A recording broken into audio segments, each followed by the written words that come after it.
For full details, including terms and conditions, visit unlock.com/legal. Call 1-888-780-6854 to speak with a representative today. Actor Portrayal. Terms and conditions apply. Not available in all states. Hey, homeowners, can I get a minute of your time? If you need cash but don't want another loan, I've got the perfect solution. You can access up to $500,000 of your home's equity without monthly payments or interest ever with Unlock. This isn't a loan. It's a home equity agreement. With Unlock, you may qualify for cash today in exchange for a share of your home's future value. No debt, no extra bills, just financial flexibility on your terms. Use the money however you want. Home improvements, paying off debt, investing, or boosting your retirement savings. Unlike HELOCs, home equity loans, or cash out refis, there are no monthly payments. No stress. You've built this equity. Now it's time to use it. Go to unlock.com for more information. Don't wait. Call 888-780-6854 to unlock the equity in your home and get up to $500,000 in cash with no monthly payments and no interest ever. Call 888-780-6854, 888-780-6854, or visit unlock.com. That's unlock.com for more information. I was in a 6-month arrangement where I got out of it and went, what the fuck just It had everything in it. It's actually the top story on my blog because I just posted about it last week. And it had the cocaine, the private jets, the whirlwind romance, the Louis Vuitton gift on the seat. So it had all of the glamour, but we were obsessed with each other. We were in love. It had the addiction part where he was addicted to coke and I tried to save him. And it just has everything.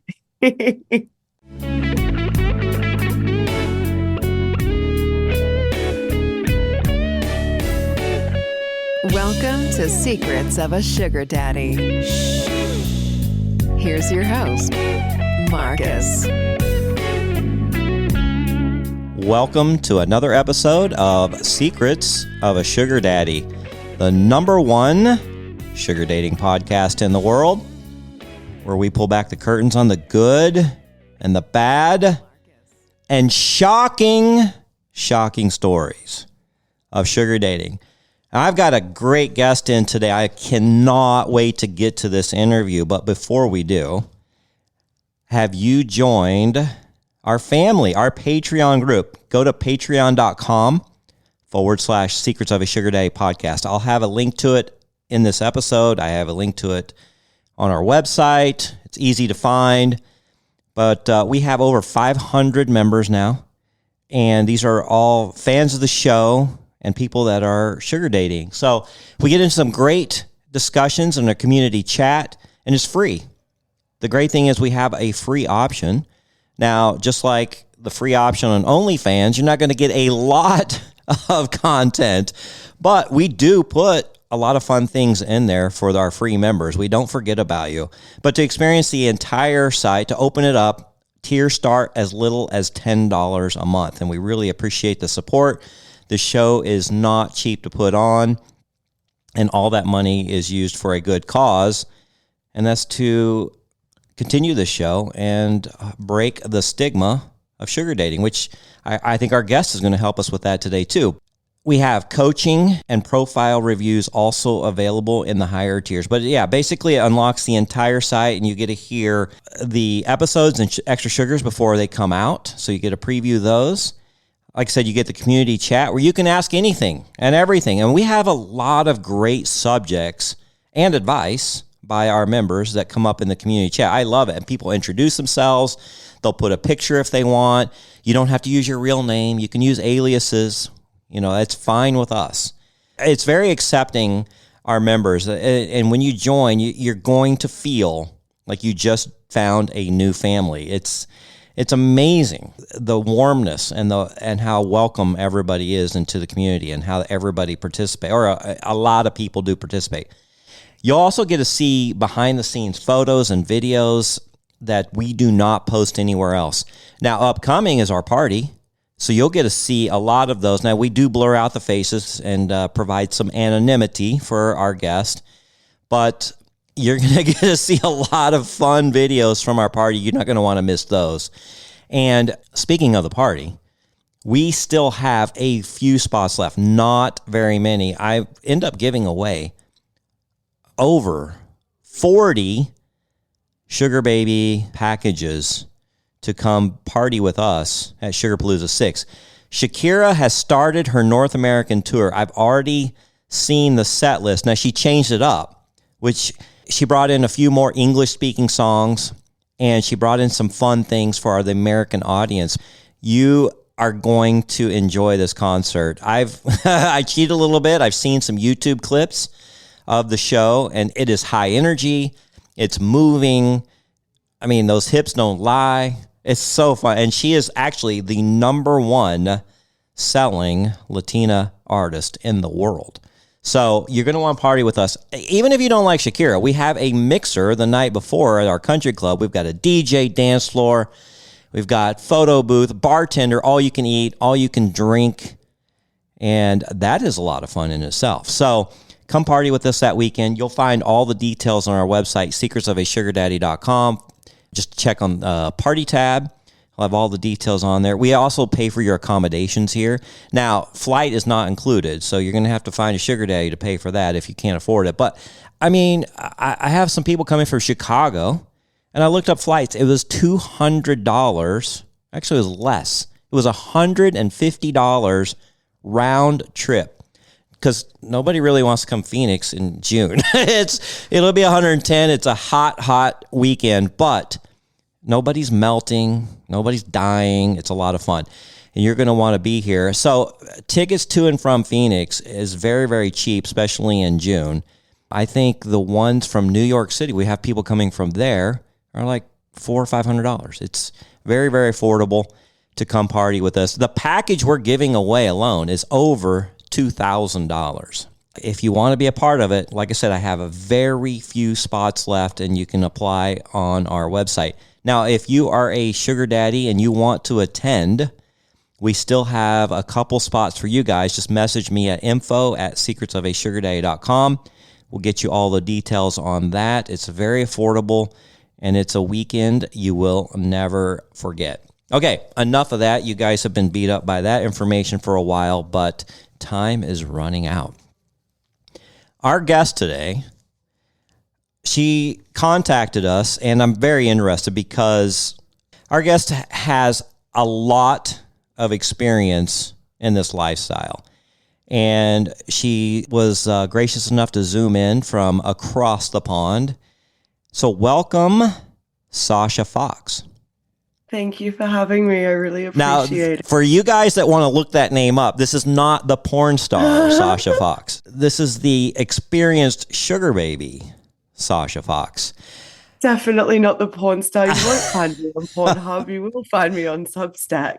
Yeah, there you go. All right. First of all, I didn't do any pre-interview with you, so my audience is going to find out about you the same time I am. Now, I did look at your Substack. I looked at your book that you have released, and we're going to get into that. But give me a little bit of background about yourself and what inspired you to write these blogs and these books for sugar babies. So I call myself the sugar baby fairy godmother. I like to be the big sister that I wish that I had at the beginning of my journey.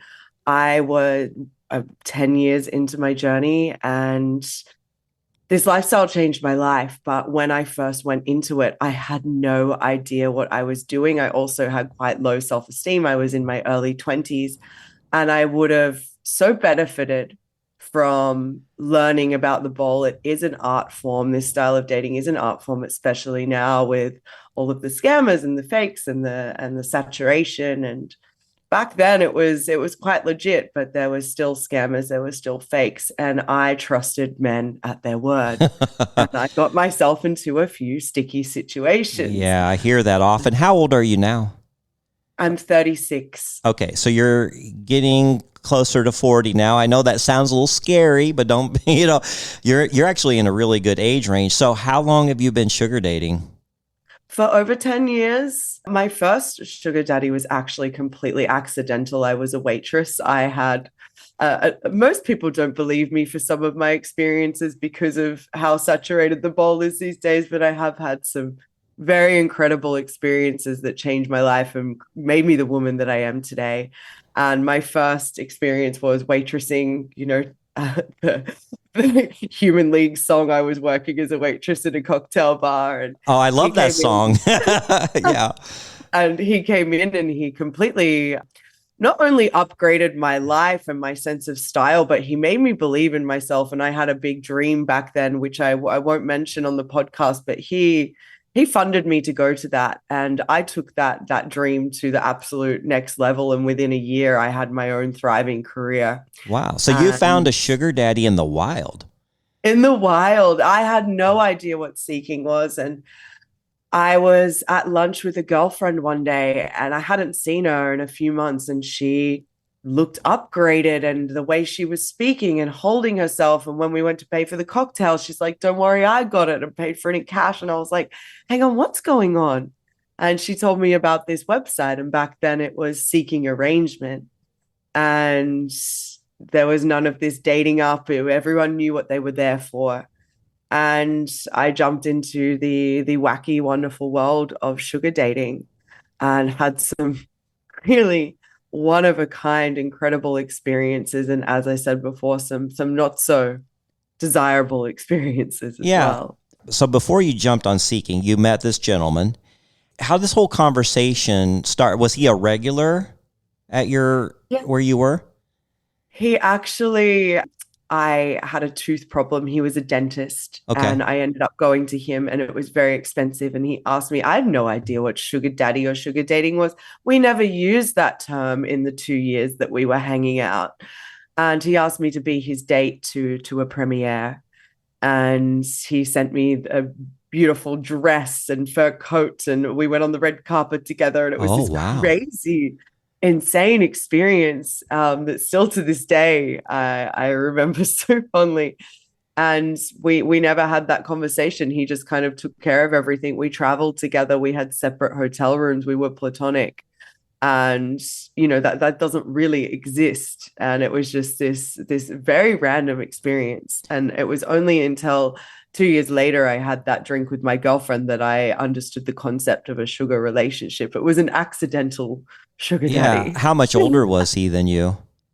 I was 23. I think he was maybe 60. 60? But I saw him as my best friend. I never really saw it as sugaring. Yeah, it's interesting. When you kind of find a connection with somebody, the age gap almost just evaporates. Like you don't see that person as a 60-year-old. You see that person as a confidant, as somebody that's your friend, somebody that you admire. And was the attraction that he actually had accomplished something like being a dentist? I mean, that had to have helped, right? Yeah, it was this sense of stability. And, I'd just moved to a new city and I was trying to make it in my career. And this human was just he had so much wisdom, and I felt so safe and so comfortable. I didn't have a father figure in my life. And obviously back then I didn't know about daddy issues or maybe therapy or on an unconscious level what was playing out. But this person just upgraded my standards and my beliefs in myself. That back then I was dating starving artists, and I was sugar mommy when I didn't have barely any money. Right. And this person really just elevated me in such a incredible way. And did you notice people giving strange looks, stares, whispering? Yes. As I started to elevate in my career and people knew who I was, I started to pretend he was my manager. Oh, gotcha.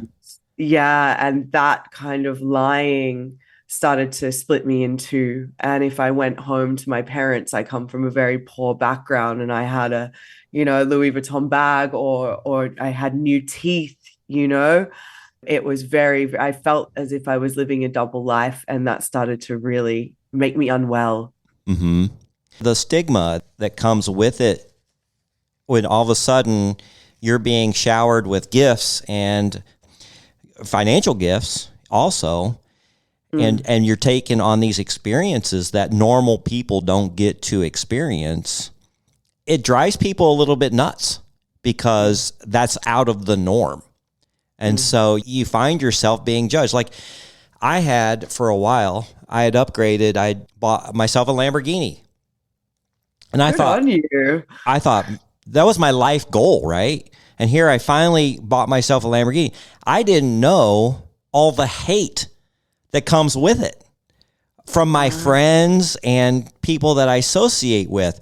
And it's just like little comments here and there. And just, I should do a YouTube video on the downsides of owning a supercar or of bettering yourself, because people get jealous. And it's a really weird phenomena that happens that I didn't know I was going to experience. So I'm sure that you were kind of getting some of that from your peers. I really experienced that with my girlfriends. They couldn't understand that we were platonic. Mm-hmm. And when I was getting gifts, I was always trying to get them gifts. And it created these weird dynamics that I don't think people speak about enough, how much I have to hide or have had to hide sugaring from friends, not just because of the stigma, but also because of the jealousy. I've also had the conniving best friend who's tried to steal my ex-millionaire. I've had all sorts of jealousy, and it's very interesting that you bring that up with the Lamborghini. I never thought of it that way for men. Yeah, I started getting the same thing that a lot of us get when things start going well for us in a different type of manner. All right. So how long did that relationship last with the dentist? We still talk to this day. Isn't that great? He's a character in a TV series that I wrote about sugaring that I'm currently pitching. And he loves his character in it. He's a very quirky, funny man. That connection, that platonic connection we had was 2 years. And then I moved halfway across the world. Wow. Okay. Is that when you joined Seeking? Yes. And it's funny because my first experience on Seeking, I actually jumped on a plane halfway across the world. I would never, the women that I mentor now, I would never tell them to do that. But back then we established this beautiful rapport. We actually had friends in common because of the industry, and I jumped on a flight to him, and I had this incredible 5-day experience with him again, which up-leveled my standards. I felt so adored. I felt so taken care of, so spoiled. I didn't receive any monetary gift, but that was 10 years ago. And that was one of the most incredible weekends. I remember every detail because it was just so magnificent. Well, absolutely. Why did you throw caution to the wind, or did you vet him before you flew that far to meet him? I think I just felt good with this person. And I am European based, and it's not so scary now to jump on an hour flight from Paris to Rome to go meet someone for a meet and greet or whatever. But this was quite a significant 20-hour trip. And I just felt back then also I was younger, maybe not so jaded. And yeah, I've been doing this for 9 years, so I get the jaded part. Yeah. Right. And I just felt really good with this person. And it was one of the best decisions that I made. I ended up going home in the country I was living in. I created my account and I started having really bad experiences. I had my drink spiked. I had some fake bank transfer, just really crappy experiences. And I ended up moving over to this side of the world because of that experience. Access to mental health support is a human right, and that right is under threat. On July 1st, the California peer-run Warm Line may be forced to shut down. This isn't just a phone number, it's a lifeline. Since 2019, nearly 500,000 Californians have called, texted, or chatted with Warm Line counselors. This essential service prevents over 14,000 emergency room visits and saves the state $93 million. But more importantly, it saves lives. Go to savethewarmline.org and stand up for mental health justice during Mental Health Awareness Month. For him, but because I got to see a world of possibility over here, and that trip that I had with him showed me that I could create a life in France, and I did. You're listening to Secrets of a Sugar Daddy. Now back to the show with your host, Marcus.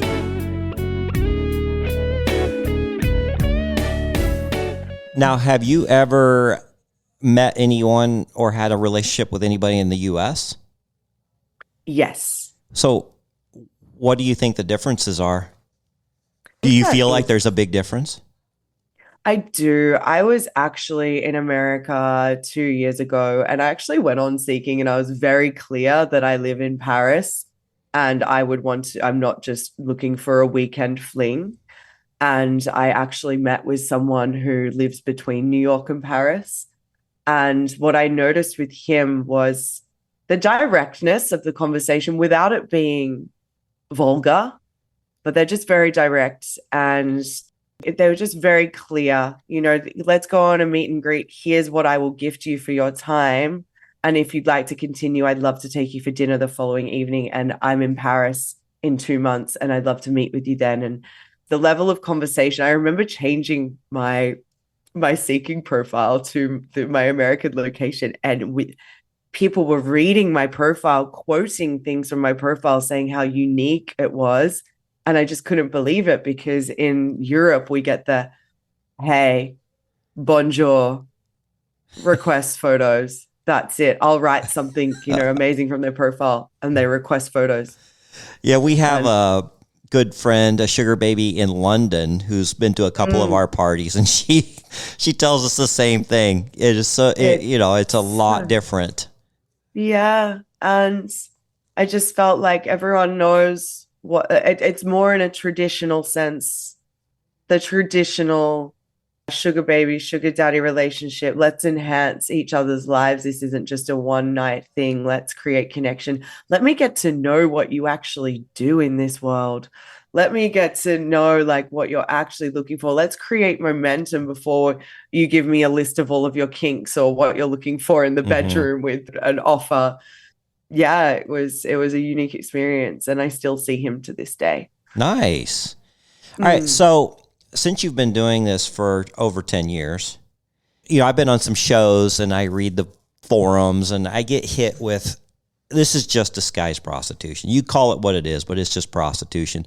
What is your definition? It's probably changed, but what is your definition of what a sugar baby actually is? I believe that a sugar baby is, for me, it's an art form. For me, it is, I love enhancing my SD's life as he enhances mine. It is companionship. It is all the best parts of a relationship without the drama. I work really well with boundaries and being able to create connections on my own terms. I'm not looking for marriage or children. So for me, this is to be able to say, hey, the empowerment of asking for what I need, or knowing the boundaries in which our connection exists, and how deep you actually can go when a man knows that you're not sitting across from him at the dinner table scanning whether he's your next husband or whether he's your next, or the father of your child. That's what I get when I meet somebody off of a dating app. Exactly. Have you done that much? I have never really been on dating No, you apps strictly stuck to. I've really stuck to. I tried, and I find it so overwhelming. And even though Seeking has become that with all of the new influx of the whole dating up, but I do believe that a sugar relationship really benefits both lives. Yeah. And where it can get murky is with the PPM. I know that it can feel like prostitution for some women or some men, but my American sugar daddy that we just spoke of, when he gifted me last time I saw him, he actually gave me double of what we had agreed on, because he wanted to help me out with one of my big dreams. And he said to me, if you were my wife, you'd have a credit card. And if you were my girlfriend, I'd probably be buying you a handbag for this price this weekend. And to know that that's going towards your dream, I sleep better at night. And it's so enriching for me. So I call it this feedback loop of mutual spoiling. When you're in a good connection, you want to spoil the shit out of each other. Right. I'm really curious. You've never wanted to be a mother? How did this whole thing come by where you're just content with your status and where you're going now without? Because I meet a lot of sugar babies who say, look, this is great for a while, but I'm eventually looking for my person. I'm looking to get married. I'm looking to start a family. The 25 to 35-year-olds. It's very common. Where did you fall in that spectrum? I feel that I'm surrounded by so many women who have had children in their late 30s to 40s, or have gotten, my mother got married at, I think, to her husband when she was 58. So I have so much evidence, and someone actually ridiculed me in Reddit the other night because I mentioned something around having a married SD and how much that works for me at this present moment in my life, and how I love the boundaries and the knowing that he doesn't want more, or that I don't want more, or he won't have some other sugar baby scamming him or trying to ruin his marriage. Mm-hmm. Anyway, this woman could not wrap her head around the fact, and she wrote something really awful about me getting old and lonely. But the thing is, through sugaring and through this experience, I have just become my dream version of self, and I have the best time with myself. I live alone in Paris. I have my dream career. I'm non-monogamous and dating really wonderful men. And right now in this moment, I feel really good. If I do get to 40 or 45 and I do decide I want marriage, there's not one cell inside of me that is scared that I won't find that. Mm-hmm. You've been sugar dating for over 10 years. You've had lots of crazy experiences, and we'll touch on those. But what was the main goals of your book? Like, what did you have in mind when you wrote it? I originally sat down just to do a short ebook, like maybe 20 pages, just getting down to I see in the Reddit groups every single day, oh, I need a bill paid. I'm thinking about being a sugar daddy. Oh, I've got debt and I've got blonde hair. I think I want to be a sugar baby. Now, which Reddit group are you most active in? I'm in all of them. The Sugar Lifestyle Forum? Yeah, and sugar dating, sugar relationships. There's the sugar baby only one as well. Because of with my clients that I mentor in this book, I just decided to just go on a deep dive. And they do profile reviews on there, and it feels as though it's getting saturated because women are coming in and going, oh, well, I could be a sugar baby. And I really wanted to make a book that shows you what it is to be a sugar baby, but also how to do the inner work on yourself so you're not going into this world desperate. Because if you go into sugar dating desperate and you're desperate for money, it's like you have a target on your back, and the scammers and the salt daddies and I heard the air daddy on one of your podcasts earlier today. And which one? The what? The air daddy, the men who have absolutely nothing. Someone said on the podcast. Oh.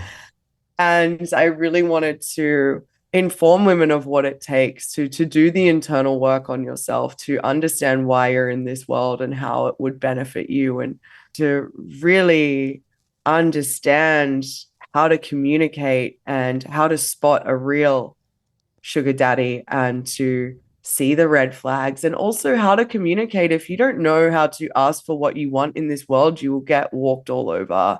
And from my experience, men really love it when you know what you need and how to ask for it in a way that's not demanding, but actually men communicate so differently to women. And right. If you can ask in a way that triggers that provider mindset of him, it's such a different experience when I learned how to communicate properly. Give us a couple tips, because we want people to buy your book, and I don't want you to give away all your secrets. But I mean, we talk about this stuff endlessly in over 200 podcasts that we've done now, or 200 episodes. That is one of the biggest questions and issues that the women come to us, how to ask for what they want and need without sounding like they're just trying to milk that guy for as much as they want. We have people that, like, I don't know, if I ask him for this, he might get turned off, or if I'm too little, then I feel like I'm getting taken advantage of. It's such a fine line, and it's a dance that a lot of people don't understand. They don't know how to navigate. Do you bring it up in the beginning? Do you bring it up on the meet and greet? Do you bring it up after you meet them? You know, there's so many questions that people have on that part. It's great when you get that part out of the way. I have a sugar baby, Alejandra. We are now on a weekly allowance, and that's end of story. Like, it just goes into her account every week. We don't even talk about it. We see each other 3 times a week or 5 times a week. It just whenever we're available. But it went from once a week at this amount to then twice a week at this amount to then, you know what, let's just set you up on a weekly allowance, then we'd never talk about it again. For somebody new, we're comfortable now. We're at a point where we don't have to discuss that. But for somebody new, that's one of their biggest issues. And so the beginning of my book, it's begin here. It's with the journey within on how to create confidence within yourself. Because the confident woman always wins. You think that it's looks, and it does have a majority to do with being a good sugar baby, but that confidence in yourself, men can really pick up on when someone's not sure of themselves, and it can also be quite exhausting to be around. So when you have that inner authority and that inner confidence, and there's this whole thing on TikTok of know your worth, but really having self-worth and self-esteem, that for me is number one. Mm-hmm. Number two, in the book, I show all screenshots of how I've had all kinds of different conversations, ones that have led to long-term arrangements, ones where I've thought he's, kind of hot, and then he's become the experiences guy, and how I really put up a boundary, like, hey, I fly myself wherever and I don't really need experiences, and how to navigate all kinds of conversations. I've put screenshots in the book, but it really is an art form on how to communicate your wants and needs, whether you're asking for a monthly allowance, whether it's a PPM, whether it's a gift. I believe that there is a certain way to approach that in a way that actually activates him, because men are just as scared that they're getting used for their money. And with all of the horror stories that I see in the groups of the scammers, men have really got their guard up now. So it's really important to know how to communicate in a calm and graceful way. You're listening to Texting terms at unlock.com/SMS. Privacy policy at unlock.com/privacy-policy. Texting enrolls for recurring automated text marketing messages. Message and data rates may apply. Reply stop to opt out. Terms and conditions apply. For full details, see unlock.com/legal. After portrayal. Lisa, thanks for having me over. Your new kitchen is gorgeous. How'd you find the money to do it? We worked with this great company, Unlock. They help you unlock the future value of your home to get the cash you need today. So it's a home equity loan? No, it's not a loan at all. There's no monthly payments and no interest charges ever. And you can use the money however you want. We were able to redo our kitchen and pay off our credit card debt. Wow, Jack and I could really use this to finally pay off our old student loan debt. How do I get started? It's easy. Just go to their website. Text EQUITY to 865-865 to unlock the value in your home and get up to $500,000 in cash with no monthly payments and no interest ever. Pay off debt, improve your home, add to your retirement fund. It's up to you. Text EQUITY to 865-865. Text the word EQUITY to 865-865. Text EQUITY to 865-865 now. Secrets of a Sugar Daddy. Now back to the show with your host, Marcus.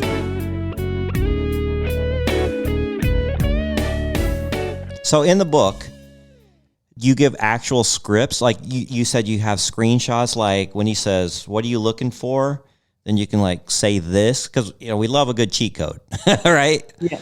Yeah. I've got scripts. I've got what's in my profile to signify, that I am looking for a mutually beneficial arrangement in the way that gets past the seeking guidelines, and how to kind of bring things up in the conversation. These connections are as unique as the sites that we find each other on. So what can work for one can be completely different to someone else. And that's why it's so important to understand how to communicate in a way that activates. Now, you mentioned how to get through the screening process and the guidelines now of seeking. As you know, and as I know, it's changed tremendously in the last 9-10 years. So what are your thoughts of the way it's presented now, the profile, the screening process, the people that are on there versus what it was 9 years ago, 10 years ago? What are your thoughts on that? I've been reflecting on this a lot lately, and I feel like, let's say pre-COVID, I just remember it being so easy. I'd come out of a sugar relationship and I'd go back on there and I'd be able to meet someone for a drink the next. Like everyone was just so forward, but not in that disgusting, vulgar way that they are now. And everyone knew what they were there for, and you never really discussed it on, like, you discuss at the drinks or at the meet and greet, because you all knew what you were there for. Now I feel like there's this whole other level of screening that needs to happen. I'm seeing men on there where I make more money than them. Yeah. Okay, so here's the dilemma on that. I know, and I'm hearing that from the women. They're like, I've got a 24-year-old messaging me and he makes $50,000 a year. Like, what the hell? I've also had some of my very wealthy friends who are worth $50 million and make $1 million a year put $100,000 because they don't want people knowing how much they make. And so they'll just put the minimum. So it's kind of tough, but they are older. They do put their, somewhat around their real age, which is usually in the 40s, 50s, or 60s. Somebody asked in our community chat, hey, do these net worth and salary numbers that are unseeking, are they verified? I'm like, no, I could put anything I want. I could pretend to be whoever I want. So that's unfortunate, but there are some new, I guess, guidelines and protocols put in place for new profiles that seem to be weeding out a lot of the scammers. Have you noticed that? Yes. I saw that they're doing the selfie verification, which I believe has also gotten rid of a lot of high quality men who are really pedantic about their privacy. Yeah. What if a guy has no pictures? Because I believe Alejandra and Amy, my original co-host, they actually find gold in those profiles with no pictures, because there's like, these are the guys that are truly high profile men and they don't put any pictures in there, and they've literally dated men that you would not believe were on Seeking because they have to be discreet. Yeah. Do you recommend the girls, at least digging in deeper to profiles with no photos, or stay away? I mean, I'm completely fine with it. Again, for me, it's not about the way the man looks, but how I feel and whether these are high quality messages. If a man can't be bothered to read your profile or put together more than 3 words than a hey or what are you looking for?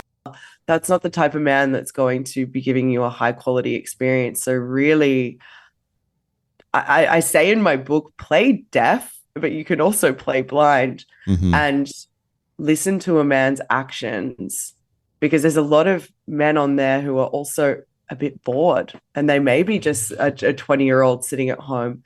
And I've had situations where this man has promised me so much as bring my dream SD, and they're usually under 40, the ones who do this.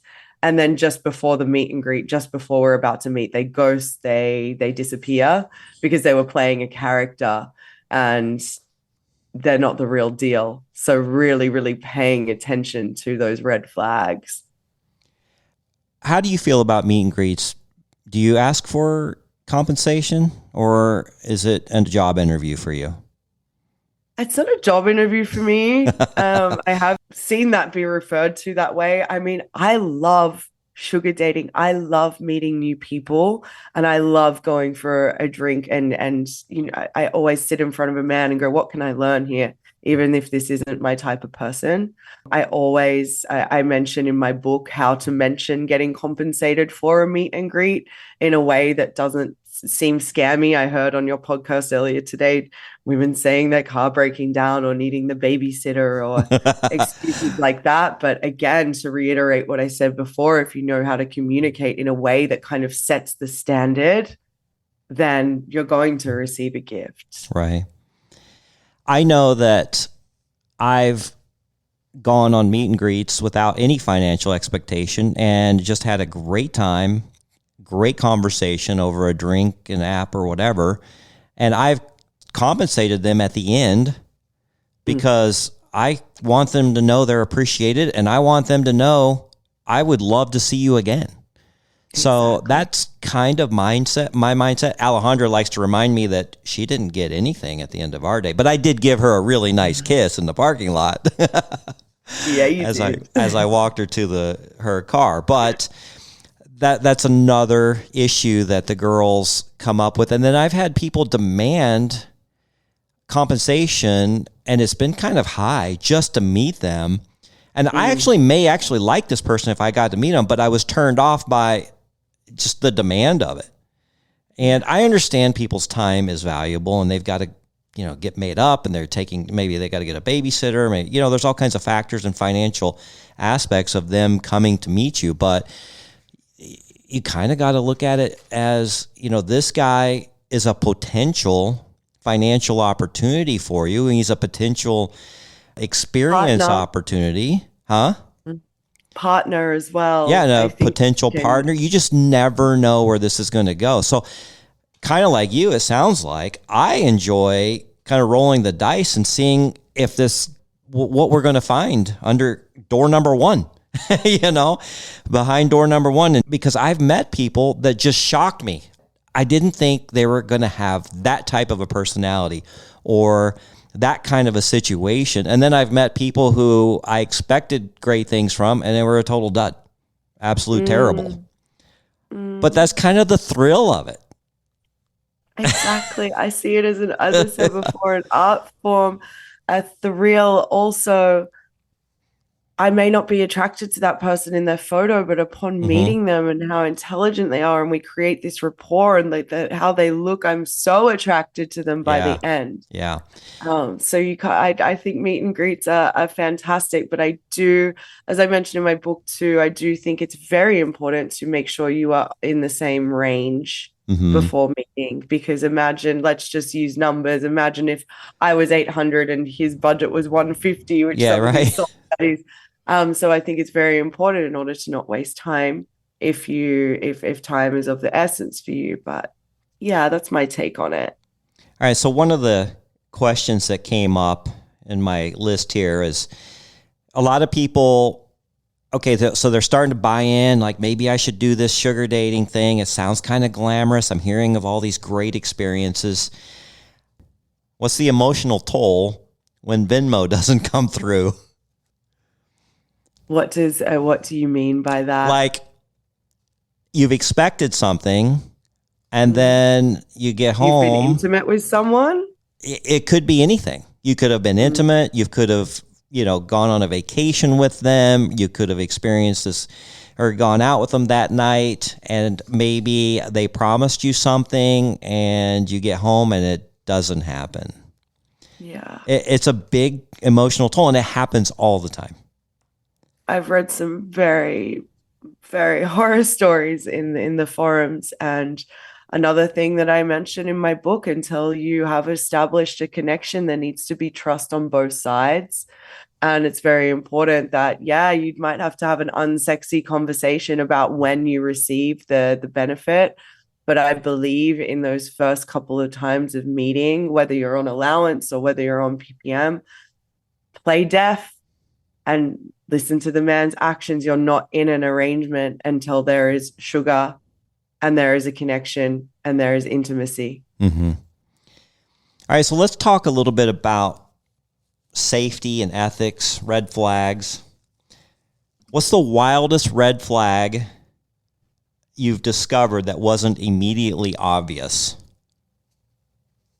For me, it's the love bombing and the promising. And I actually wrote a blog about this. I mentioned it in the book too, because I'm 10 years into my journey, and this magical French prince came waltzing into my life at the end of last year and made all of these promises. I was on a trip halfway across the world with another sugar daddy. He knew that, and he was apparently completely fine, and was just, my hormones got in the way, my dopamine got in the way.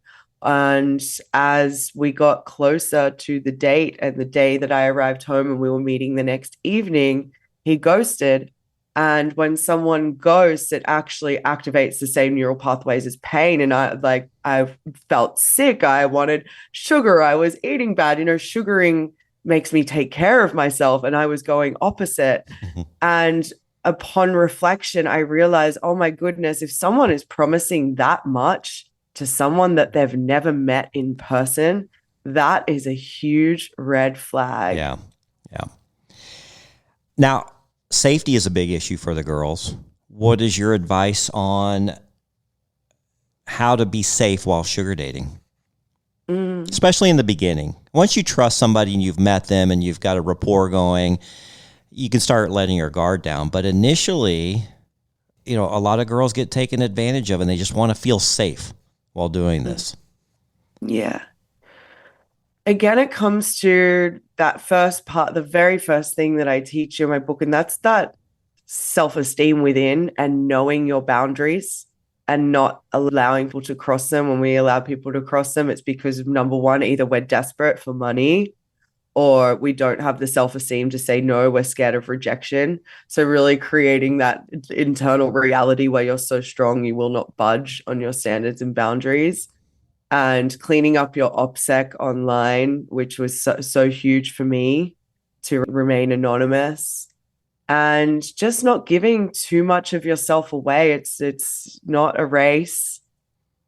You can take it as slow as you need to. I've had some of my clients want 2 meet and greets until intimacy or jumping into an arrangement. Some maybe 3. If you're willing to do it on the first date, I would really, really question that, especially if you're new. I think a meet and greet is so important to really feel someone out and look for those red flags. Yeah. Well, I just released an episode today, actually. It was a little bit late. Sorry, guys. I edited it, and then my computer restarted. I lost the entire thing, and I had to re-edit it. But it's Sugar Dating 101. And one of the bonus chapters in that is safety while sugar dating. And we talk about that and the desperation that people have sometimes when they enter sugar dating causes them to do things that they normally wouldn't do. So, as you said earlier, highly recommend being in a good place if you're going to do sugar dating, because men can take advantage very quickly, and they can sense when you're desperate, and they might try to pressure you. Like maybe you're just doing a meet and greet and you just want to feel this person out, but then they're pressuring you to go back to their place or go to a hotel room immediately. And if you're in a financial disaster situation, you may agree to it and completely regret it when it's over. Exactly. And that's what I've noticed a lot as well. In the moment, you get caught up. You're believing the good of this person in front of you. And then the next day you wake up and, oh, that wasn't okay. Right. And then comes the shame, and then comes the guilt. Then comes the alienation of not being able to speak with your friends about what's happened. And I think it's so important to have a safe space. It's why I heard that you guys have your WhatsApp group. Yeah. I have a Substack, Sugar Baby Chat as well. And I believe it's so important, especially because I've had to remain anonymous. I would love to go tell the world in my industry what I do. I think it's so amazing and I love every minute of it. But because of the stigma, I'm not able to. So that's where a lot of the shame with the women comes as well. And that's funny. That's actually was my next question. So what advice do you give someone who's dealing with judgment from friends and family, and how do you get around it? I've always dated older men. I'm currently dating someone who is older. I didn't meet him on Seeking. Actually, I met him in the wild. And it's so normal to me. And I've had a few comments, and I don't notice the age of the person in front of me. I'm having such a good time with this person. I feel so freaking good because of this person. And I have noticed even 10 years later, my body still closes up and I don't know what to say.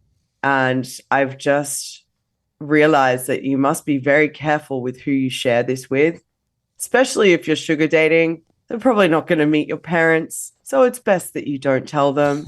If it's your friends, you're dating some cool guy who wants you to travel with him. Oh, well, where did you guys meet? That's the question, right? I mean, there's all kinds of ways. He hit me up on Instagram, or I ordered a mezcal margarita and it was the same drink that he loves, and we sparked up a conversation. There's so many ways, but Yeah. I know that there was times in my life where I felt that I had landed on such an incredible life hack, and my first mentoree that I mentored into this lifestyle is about to marry her sugar daddy next month. Actually, I'm going to her wedding. Wow. Yeah. And I was so scared to tell her, but I saw her. She was a waitress in my city.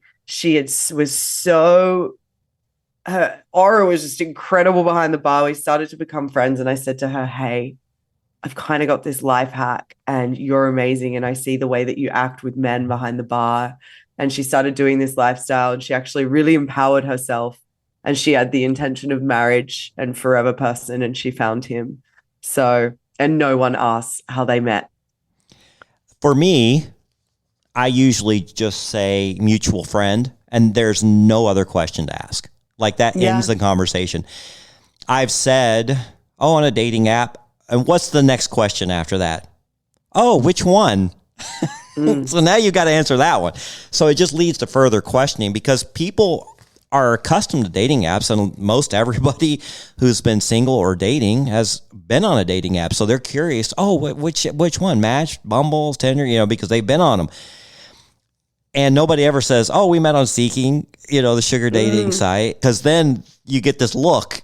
It's just, you just don't even want to go there, right? So I just say a mutual friend, and I found that ends the conversation. And we move on. That's a great one. Depends how creative and how funny, if you want to mess with people a little bit. But I used to say farmersonly.com, which is real. And then they would look at me and I was like, seriously? Like, yeah. Or, JDate, the Jewish dating site. Or, I would just kind of make fun and just, say different things. And they're like, wait a minute, are you telling me? But the problem is it still leads to further questions, even though I'm trying to be funny. Your access to mental health support is a human right, and that right is under threat. On July 1st, the California peer-run Warm Line may be forced to shut down. This isn't just a phone number, it's a lifeline. Since 2019, nearly 500,000 Californians have called, texted, or chatted with Warm Line counselors. This essential service prevents over 14,000 emergency room visits and saves the state $93 million. But more importantly, it saves lives. Go to savethewarmline.org and stand up for mental health justice during Mental Health Awareness Month. Listening to Secrets of a Sugar Daddy. Now back to the show with your host, Marcus.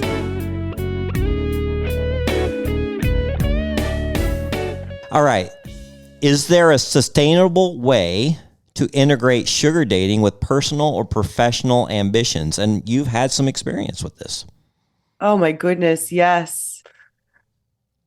I have a big plan. I told you I wrote this TV series, and this is a big part of it. And I always have goals, and I always have a why, and where am I going? I don't want to look back on this life and go, oh wow, I have all these handbags, or I've really been very clear with my connections. Some of them don't really care. They're like, it's your money, this is your gift, do with it as you please. Some of them really love to be a part of the experience.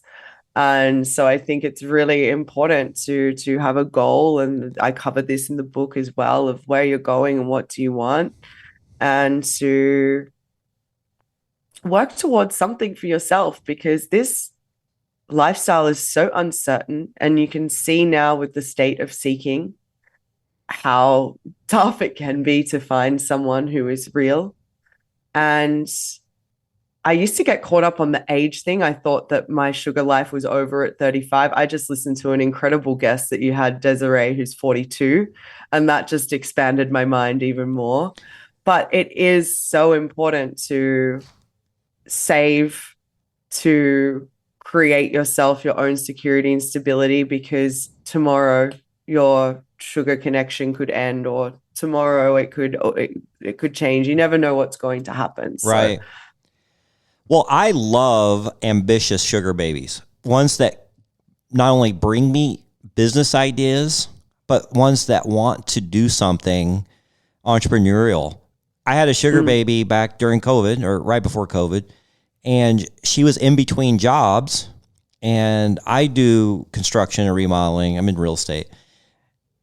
And I've always wanted to start a cabinet company because I buy so many cabinets for kitchens and bathrooms, and I know other people who flip homes, and they're always buying cabinets, and I thought I would really like to do that. And she actually helped me design one of my fix and flips, and then we started talking about the cabinets and this and that, and we ended up starting a cabinet business together. And it was amazing. That. Now, Now here's the problem. She had a designer name, and so I named the cabinet company her designer name. Now, what happens when you break up? Which happened. I had to change the name of the company. But I still love the name, though. It was a really cool name for our cabinet company. But I love that. And even Alejandra came to me today, and she was talking about a beauty process idea that she had and that she would love to do. Now, she just finished school. I went to her graduation last week for being an x-ray technician, and she's going to work as an x-ray technician, but on the side, because she has some free time, they don't work but about 30 to 40 hours a week. And in her free time, she wanted to do some stuff in the beauty industry, and she was telling me all about it. I love that. I love helping people achieve their ideas and their goals, because that's what I did, and that's what I still do. Having a goal is sexy. I mean, It's very sexy. With my sugar daddies, just love the way I can go on a tangent about my series and what I'm writing, and the stars that I have in my eyes, and I'm the crazy artist, sugar baby girlfriend, and it's a whole experience for them. They really value that, and they really adore that.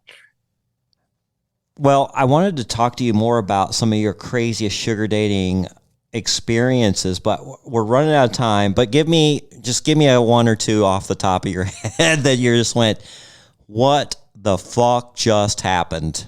I was in a 6-month arrangement where I got out of it and went, what the fuck just It had everything in it. It's actually the top story on my blog, because I just posted about it last week, and it had the cocaine, the private jets, the whirlwind romance, the Louis Vuitton gift on the seat. So it had all of the glamour, but we were obsessed with each other. We were in love. It had the addiction part where he was addicted to coke and I tried to save him, and it just has everything.